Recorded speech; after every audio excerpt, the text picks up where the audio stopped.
early in the game, obviously, Miami just explosive play after explosive play. And it was kind of frustrating to watch. I mean, they're trying to pass stuff off, and it's just guys not picking up people in zone coverage. I mean, Jair Alexander pointing on that Jalen Waddle touchdown, and they were struggling consistently. Did you see any noticeable tweaks from what the Packers were doing down the stretch that you think allowed them to really give Miami problems in the second half? They barely blitzed. I noticed that, and they just generally just mixed up the coverages. That's what I noticed more than anything. There's some 2-man, like 1 or 2 snaps of that, quarters, cover 6, which they usually do. Some man thrown in there with some pressing. I think that's what they did the most, was just without blitzing, they changed up the post snap picture. And really, it wasn't like true disguise, I would say. It's just that they made it a guessing game in the sense that it's like, okay, is this 2? Is this 4? Is this 6? Is this man? Is this, running the smorgasbord, the spectrum of coverages. And I think that's really what helped or what hindered Tua and maybe just this passing offense. Really just this Dolphins offense, especially over the last 4 weeks, their last 4 losses, they just don't run a lot of ball plays. They average 49 plays over the last 4 weeks, which is super low. They ran 45 plays against the Packers, and 10 of those were explosive, by the way. So 45 plays and 10 of them were explosive. But the thing is, their success rate was under 40% for the third time in the past 4 weeks. They have over the last 4 weeks, the Dolphins success rate, just being efficient, play in, play out. They're 25th in the NFL, which is about what the Titans are. It's not. That's what this offense is built. It's built off those big plays. I think that's what the Packers were getting into. They were like, okay, let's limit some of these big plays the offense is getting. This is what everyone wants to do against the Dolphins and make them work for it. And really, they held up. They a couple big runs, but really held up in the run game. The interceptions like this, the big play, the Waddle touchdown at the beginning, and also the interceptions to Jair Alexander, where Tua sails it. Yep. That is just. It's I've said this before, is that's Tua trusting and not anticipating or not progressing or reading. There was a lot of that in this game. Over and over. And this was the good and the bad of it. That's what Tua is like. When he knows what his one is, he's going to hit the back of his drop and let it loose. And this is what happens when your offense is built off that and off of alerts. What if bodies get in the way? What if they make it hard for you?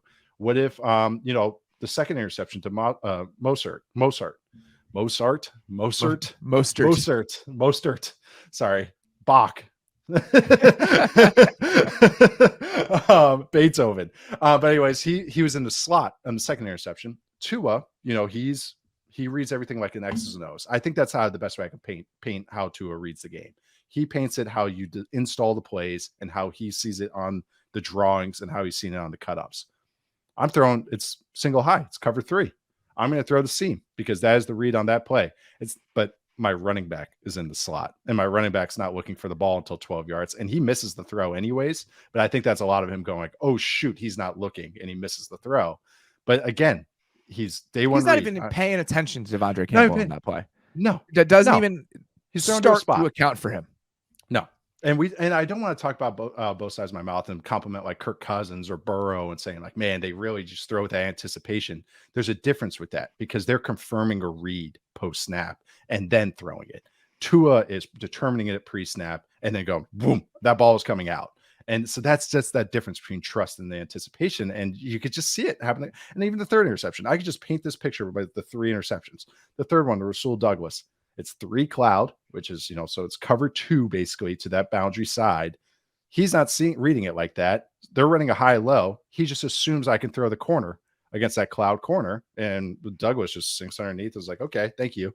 And they hit him on very similar design early in the game where Douglas bites on the underneath and he hits the whole shot to Gesicki. So that's in his mind, based on the design of the play. I've already done this today. Yeah.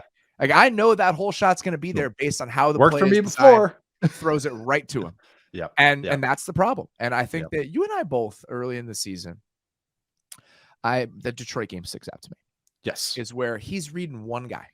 It's barely reading it. It's like I'm putting one defender in conflict. If he does this, I do that.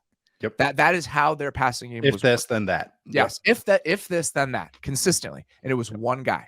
Yep. So on that last one to Douglas, in his mind, well, if the corner goes inside with Tyreek running that just like a little crosser. It was just like immediately under route. Yep. Yeah, a little under route. I have the guy in the hole. I have high low. If this, then that. Yep. But if the first part of that logic puzzle doesn't play out, that's where they run into problems. And I think that is what has consistently happened over the last few weeks. Yes. I totally agree. There's a reason why you see all those bombs. Those are the alerts. And that's Tua going, well, go balls and posts over and over, because that's the alert. That's the one. I'm taking it over and over. And again, those are explosive plays. I'm never going to dog an offense like it's their explosive plays. But then there's that sustainability. Okay, they take away the post. What now? If this, then that. If this, they take away the post, then what? What do you have to? And that's where you can see these plays come unraveled. I keep coming back to this graph that Austin Gale posted now with the Ringer.